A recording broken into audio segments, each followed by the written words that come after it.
Welcome to the Short Horror Beercast. I'm Paul Lorello, and as usual, I'm joined by my good friend Alec Chambers. Hey. I hear you're a whiz with technology like I am. Yeah, I've got this all hammered down. We're good to go. I can't hear myself, but we're good. Okay. I could have benefited in life not hearing myself many times. So that's all right. That goes for me too. Yeah. Me too.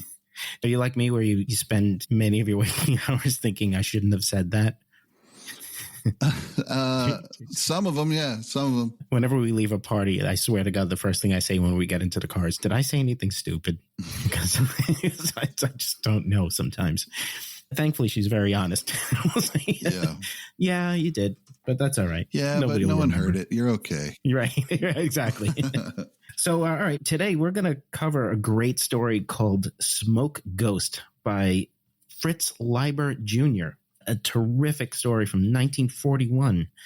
And as always, what we do here is we pair the story with a drink, a glass of beer to be precise. So, Alec, what do you have in the glass over there? Well, today I came armed. Oh, okay. I did. Well, considering the story as we get into it, it'll make more sense. But what I have is a can of Altus. I don't know if you've ever heard of Altus. Never have. It's an old beer from Detroit. Around the 1910s or so, I think it started brewing in East Detroit.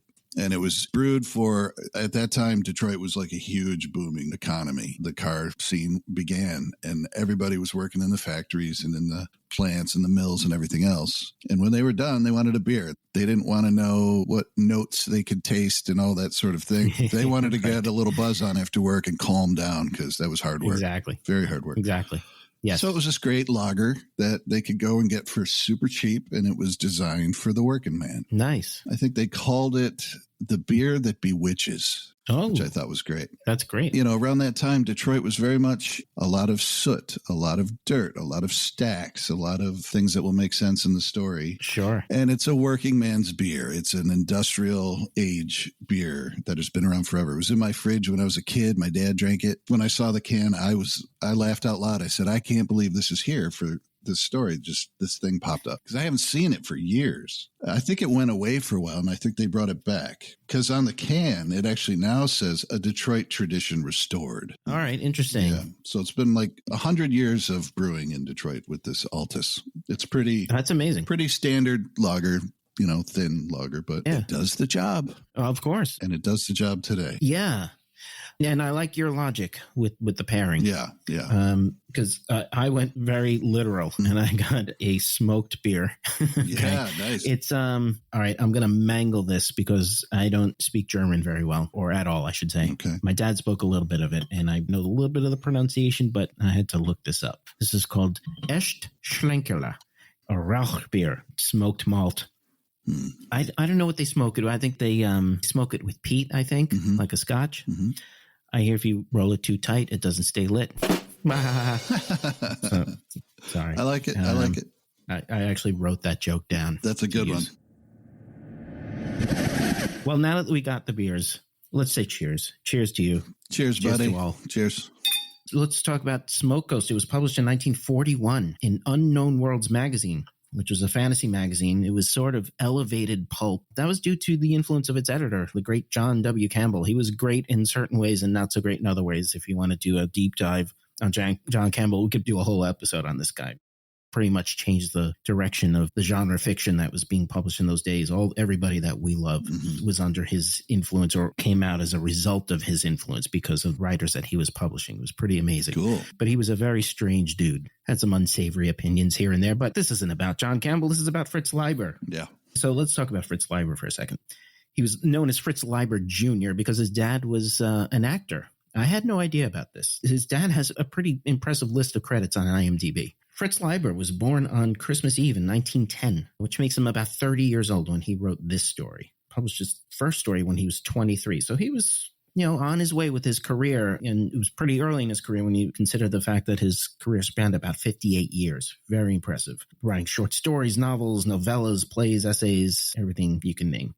So he was primarily a genre writer. That's how we know him. Say the name Fritz Leiber, everybody knows what kind of stuff he writes. Everything falls under either fantasy, science fiction, or horror in some capacity.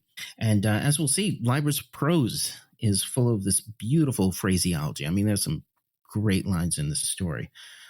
He is the author of probably my favorite opening to a story. His story, Coming Attraction, opens with the coop with the fish hooks welded to the fender, shouldered up over the curb like the nose of a nightmare.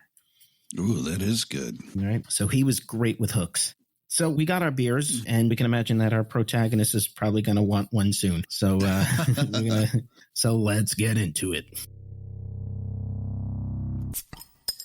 Okay, so we open with a peek into the thoughts of Miss Millick. She is the secretary to Mr. Catesby Ran. That is the guy's name, Catesby Ran. Ran spelled W-R-A-N. There's a couple of strange names in here. I don't know what the hell Leiber was thinking. Miss Millick is taking dictation from Mr. Catesby Ran when all of a sudden he asks her, "Have you ever seen a ghost?"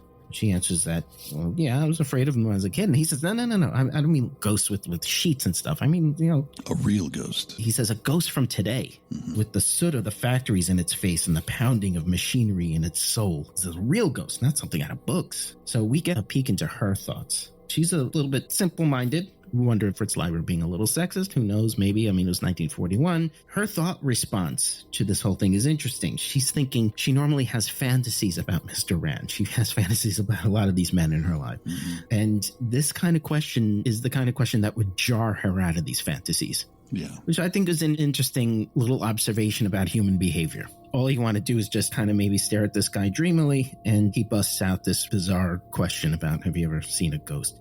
And so anyway, so he says, imagine what this kind of ghost would look like.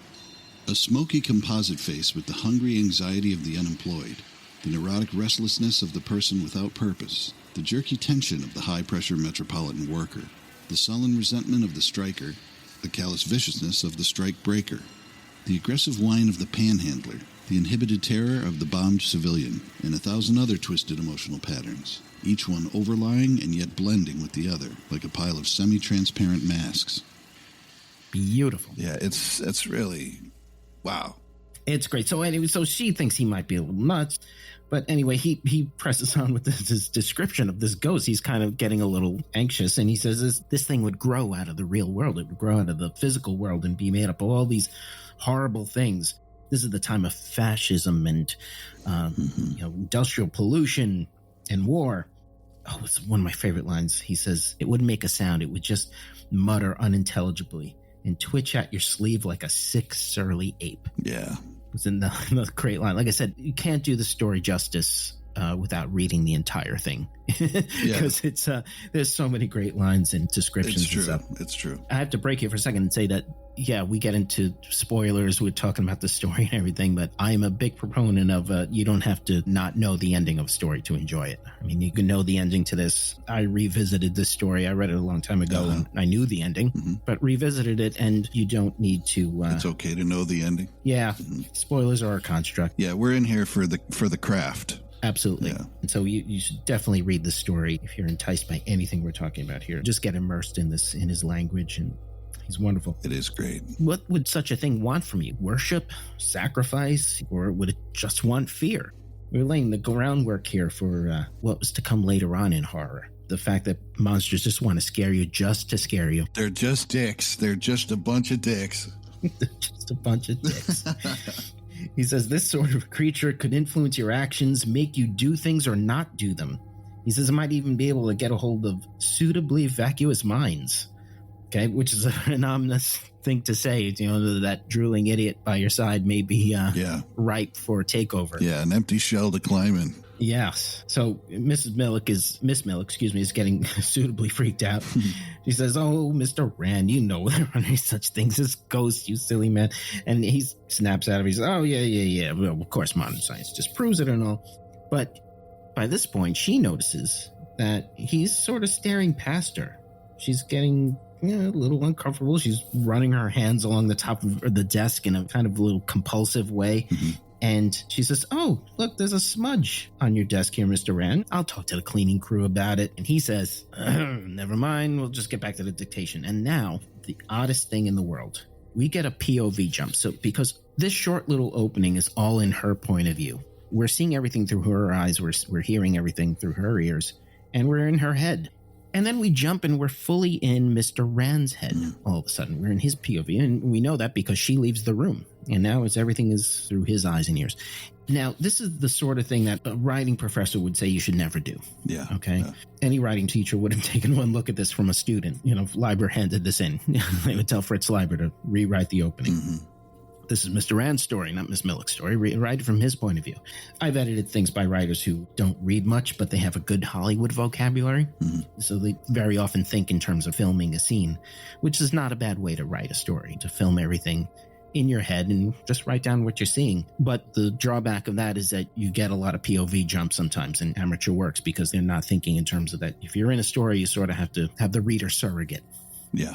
And the way to do that is to get fully into one character's head the whole time. So Leiber may have had a love of theater and cinema, given his background. His father was an actor. He flirted with acting. He may have had the same bent.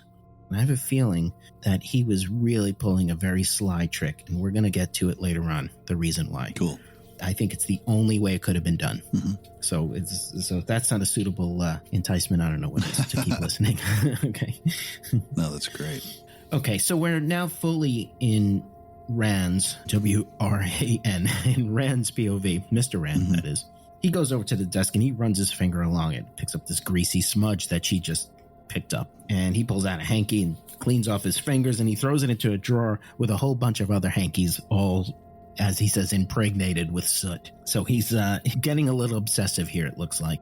Then he goes over to the window, he looks out at the city, he looks out at the rooftops, the chimneys, the water tanks, and he mutters to himself, it's a good thing I'm seeing my shrink tonight. And now we get to his backstory, and he says it all began on the elevated. It was a sign of the times, the elevated train, mm-hmm. okay, the L train. Yep. Likely this is the 3rd Avenue L, because I think they were all starting to disappear at the time. The 3rd Avenue L was the last one standing, mm-hmm. and I think that one went away in 1950. Okay. So it's quite possible this is the 3rd Avenue L, which I think King Kong destroys in the original King Kong, if I'm not mistaken. That's cool. Yeah. So he's on the train, and there's this beautiful description of this dingy cityscape that's passing by. Yeah, that's the part I really, really loved. And I have to say, I live in the suburbs of Long Island. Mm-hmm. It's the home of the shopping mall, the nail salons, and the bagel places, okay? Right. And the hardest thing I ever had to do as a kid was mow my lawn, all right? And I remember, now my grandmother lived in Queens, which is sort of right outside the door of New York City.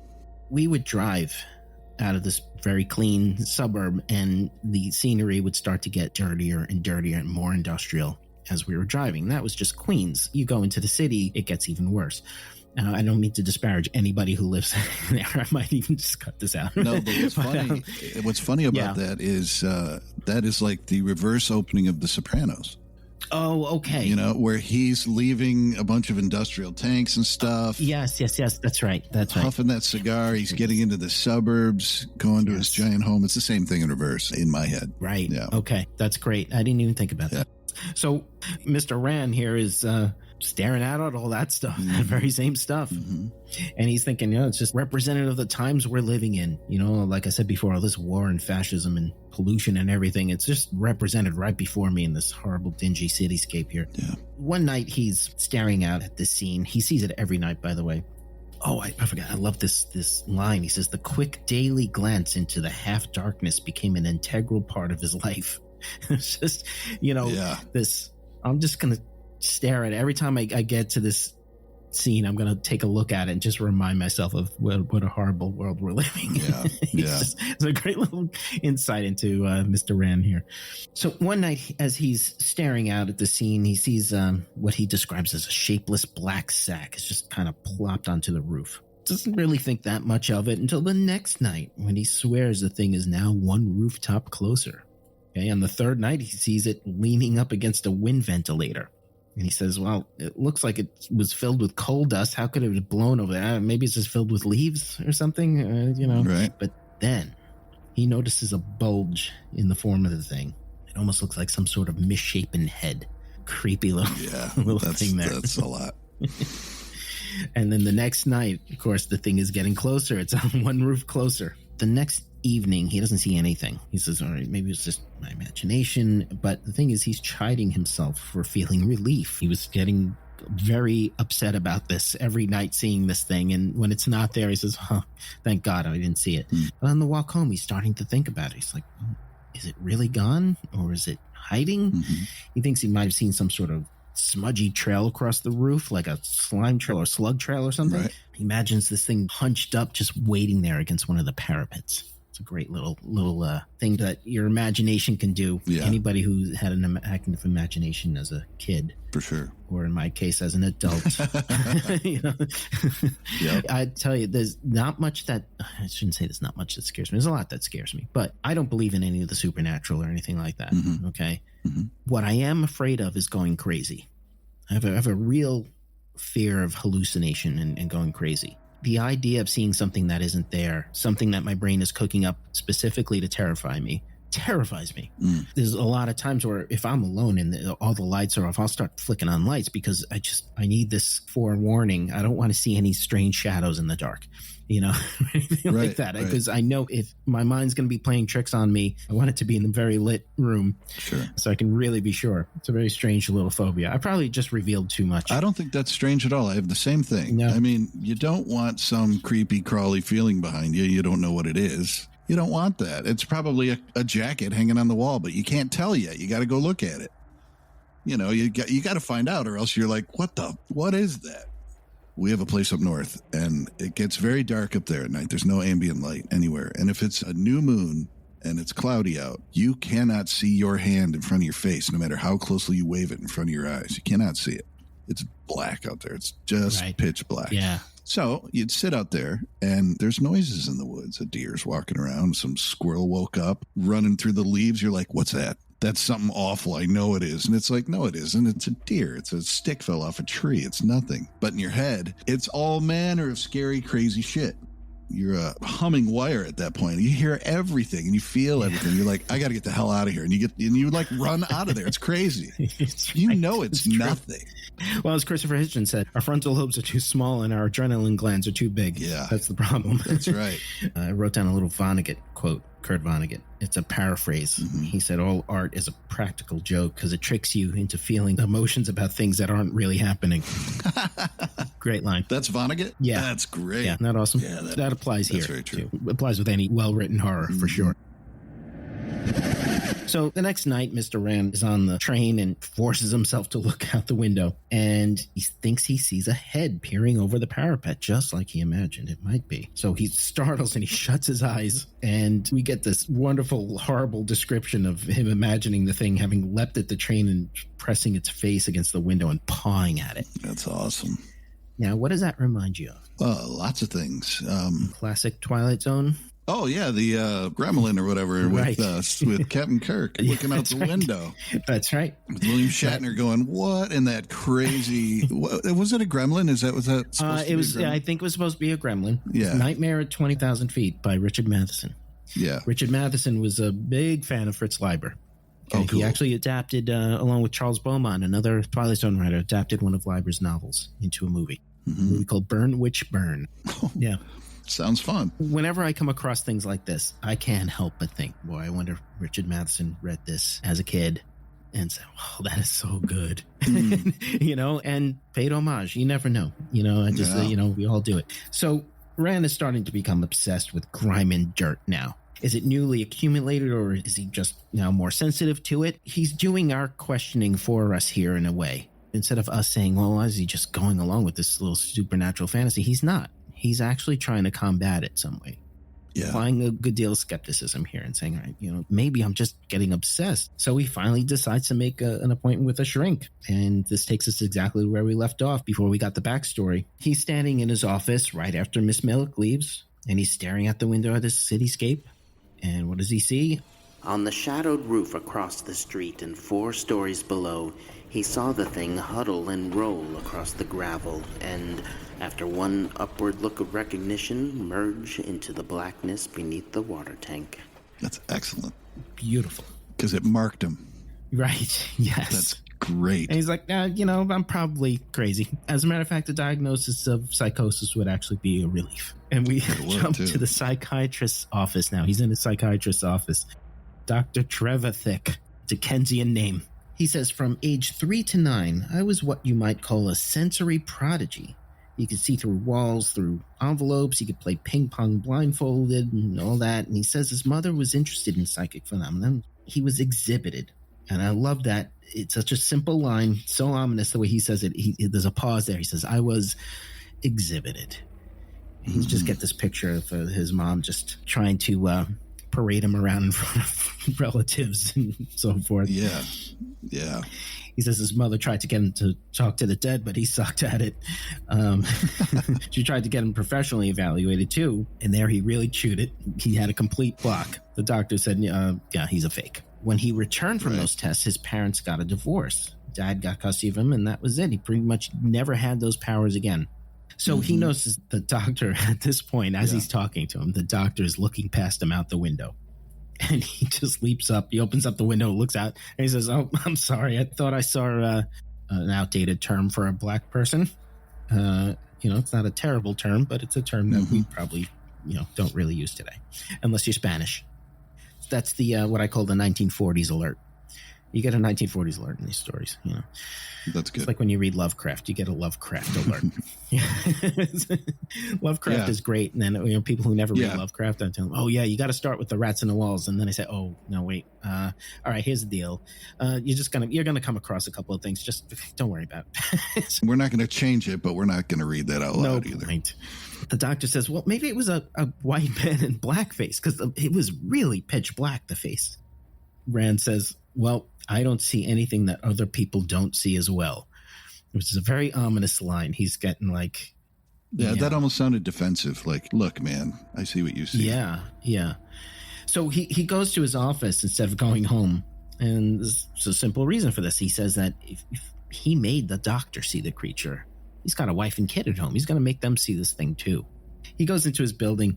He makes some passing remarks to the elevator operator, makes his way to the office. He decides not to turn on the lights because he might attract the thing. So he just sits there in the darkness. He's pondering.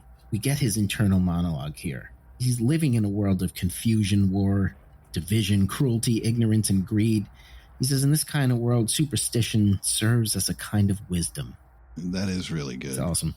So his thoughts then turn to the question he had asked his secretary before. What would such a thing want from a person? That's when the phone rings. It's his wife, and she's scared shitless. She says, little Ronnie woke up with a scare. She went to check on him. He was pointing at the window screaming, black man, black man. Another 1940s alert. Right. So this is Mr. Rand's worst fear. This thing is coming for his wife and kid. And so he goes to the elevator and rings for it. And now this is one of those old school cage elevators in the middle of a stairwell, right? Yeah, exactly. The elevator I picture is there's a building in Los Angeles called the Bradbury Building. Oh, yeah. Right. And that's where they shot Blade Runner. Yes. The toy maker's house was in there. That elevator is there, and you can take it up and down, do whatever. You can walk through there and see all that. Building is a stunning bit of Art Deco architecture with that crazy elevator and those stairs and things. But that's the same thing, maybe a little less ornate, Right. Yeah. So he looks down, and he can see the thing on one of the flights of stairs below. He's looking through the cage of the elevator, and the thing's face, he calls it a sacking face, is pressed up against the grill work of the elevator. Awesome. Yeah. So it's amazing. Good. So good. Yes. And then it bounds up the stairs at him. Also good. Yeah. It bounds up, just looks at him and says, now I'm coming for you. Yep. At a shockingly swift, shambling gait. Amazing. Rand hauls ass back to his office, and he crouches like next to a filing cabinet. Like you would, right? Yes. Well, of course. Of course.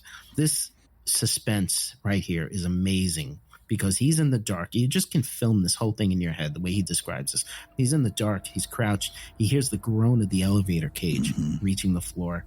A silhouette is blotting out the company name, which is written backwards on the door. He just the backwards on the door was a great touch. Oh boy. Yeah, it's amazing. And then the globe light overhead just flickers on. Yeah. Super tension. That's what that is. It's Miss Millick. Thank God. You're a sight for sore eyes. And then he notices she's trailing mud across the floor. And she says, are you okay, Mr. Rand? You look pale. That 1940s uncanny valley voice that people would use when they were evil, Yeah. She says, I have something in my purse that ought to fix you right up. Yeah. And I love this. It's a tiny little thing, but it's such a horrific, uncanny valley moment. He noticed that she's holding her purse shut while also trying to open it. Yeah. There's nothing more distant from a human being. Right. Like, has no idea how to operate this simple procedure. Right. And finally, she undoes the latch on the purse. He says it's as if her fingers are like a pair of steel pliers, the way she pries the thing open. It's pretty amazing. Then he remembers what he originally thought about how the creature could attack him. He says it wouldn't hurt you physically at first. It would first get its hooks into the world. And then he remembers it could take over suitably vacuous minds. And at last, we have the reason for that POV switch. Yeah, absolutely. I think we needed that glimpse into Miss Millick's mind. Yeah. She was pretty vacuous. Okay. She wasn't completely stupid, but she was like, she had her little fantasies and stuff like that. Right. And we also needed something to make her real for us, because otherwise we wouldn't have been so shocked at this moment. Wonderful little literary device. It's pretty brilliant. He's about to hurry toward the door, and Miss Millick calls out to the elevator operator, "Oh, you don't have to wait, Fred. Mr. Wren's decided to stay a bit longer." So he turns, and it just happens to be another door in the office that leads to the storeroom. He can make his way to the corridor from there, and he starts to bolt toward it. She says, "Oh, you mustn't run away. I'm coming after you." Yeah. And so he makes his way onto the roof. Her voice is no longer solicitous, but moronically playful. Yeah. It's a beautiful, beautiful line there. That's really good. Moronically playful, her voice. She says, "You know, it was kind of silly for you to come up here all alone. You know, I could push you off." Okay. Yeah. Wow. She's pretty menacing. In a final moment of desperation, he drops to his knees as she's approaching. Yeah. Her face is suddenly completely black. Yeah. Just has completely thrown off the veil. Yes. Yeah. And his response is what killed me. The switch for him is just, all right, I give. Whatever it is, let's do this, because I'm done running. He drops to his knees. He declares her his God. Yeah. He swears his allegiance to her. "I will obey you. You are my God. You have supreme power over man and his animals and his machines. You rule the city and all others. I recognize that. Therefore, spare me." Yes. That is wonderful. Wow. And then suddenly her face is no longer black. It's deathly pale.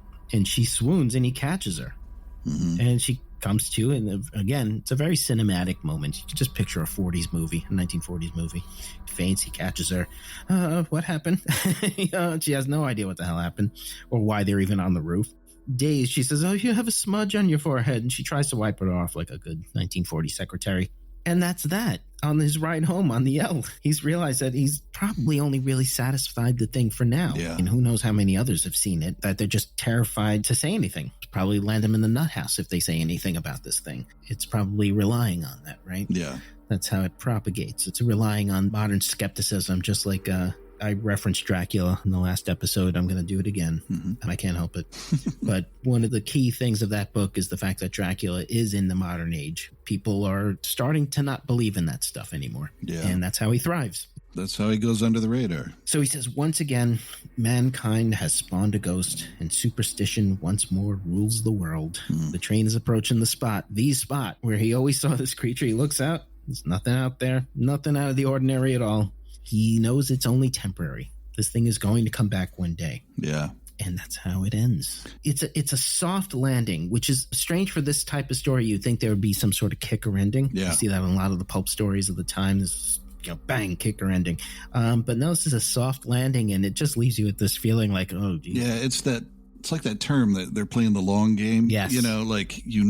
Someone's going to come collect later because you swore the allegiance. So I'll see you down the line. Yeah. Yeah.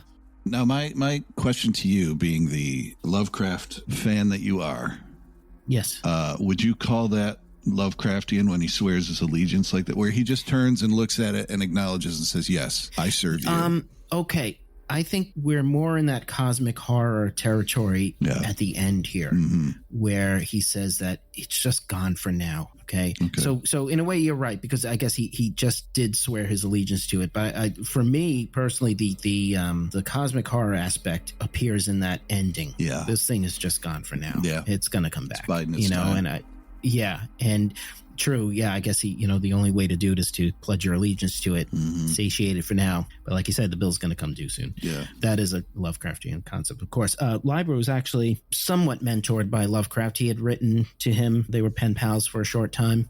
That's outstanding. So By the way, how did your beer go with this story now that we went through it? How was it? It was great. I mean, that scene to me, that whole industrial city thing resonates with me pretty loudly because my dad lived that life so that I lived the life that I led in the suburbs. And I have a big respect for it and a big romanticized picture of it, but they're just hardworking people that want a beer at the end of the day. So this beer is great for that. That's awesome.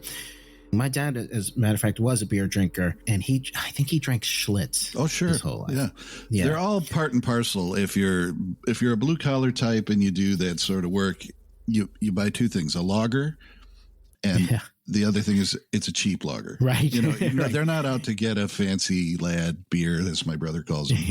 Right. What was the what was it in the first story? Something's best. That wasn't real. Harrow's Supreme. Harrow's Supreme. That's it. It's a Harrow's Supreme. That's what it is. Right. Yep. Totally. Incidentally, so, I can't go an episode without busting out some neat little trivia. Cool. 1941, when the story was written, beer was still consumed in bars. You couldn't go to a store and pick up a six-pack back in 1941. That wasn't a thing until the 50s. Once you say that out loud, I have no issue believing that. That sounds right, but I would have never thought about that ever. Yeah, I was the same way. When I read that, I was like, oh, interesting. Yeah. Because I was trying to find the prices of stuff. I love doing that. In 1941, what did you pay for a beer? And I found out, oh, okay, you couldn't really get it in the store. You had to go to a bar. I was looking all over the place for what would you pay for a beer in a bar. I came across an old menu of a restaurant called the Music Bar, a bar and restaurant called the Music Bar. It was on 94th Street and Broadway. And this menu was from 1941. Beautiful. I couldn't believe that I found it. Cool. I'm using the word beautiful a lot. I got to stop with that. I sound like a Long Island dickhead. Okay. But anyway, so I looked on this menu. A bottle of Budweiser would cost you 35 cents. A Bass or a Guinness would run you 40 cents. Okay. And if you were running low on cash, you can go for a Rheingold Extra Dry. Oh, hell tap. Yeah, you could. Yep. For 20 cents. Rheingold. Okay? Damn, I forgot about that. 20 cents, incidentally, is $4.25 in today's money. So they weren't serving pints back then. They were serving, you see like old movies, they're drinking out of little glasses. Yeah, those little glasses for sure. So that checks out. But pretty cool. That is very cool. I love that. All right, so we're going to end on that note. I think I'm going to finish the rest of my Schlenkerla or Schlenkerla. I don't even know how to pronounce it. Well, that's like, what is that, 16 candles? My grandpa says, you don't spell it, son, you eat it. Anyway, something like that. Well, you don't spell it, you drink it. Yeah, so there you go. You. All right. All right, I think we're out of here. Yeah, man. Take care, buddy. We'll see you next time. Yep. Hey, it's Paul. Don't go yet. I have one thing I just want to talk to you about, and that's subscribing to the podcast. You can do so wherever you want. You can go to Apple Podcasts and subscribe there, or go to the podcaster of your choice and subscribe there. I don't know how they work. There's this thing where you press a button and things come to you. It's great. Or you can visit me at paullorello.substack.com. The link is in the description. There you can find special content that I've created just for you, just for the show. It's pretty amazing. Alrighty. See what you can do about that, will ya? And we'll see you next time.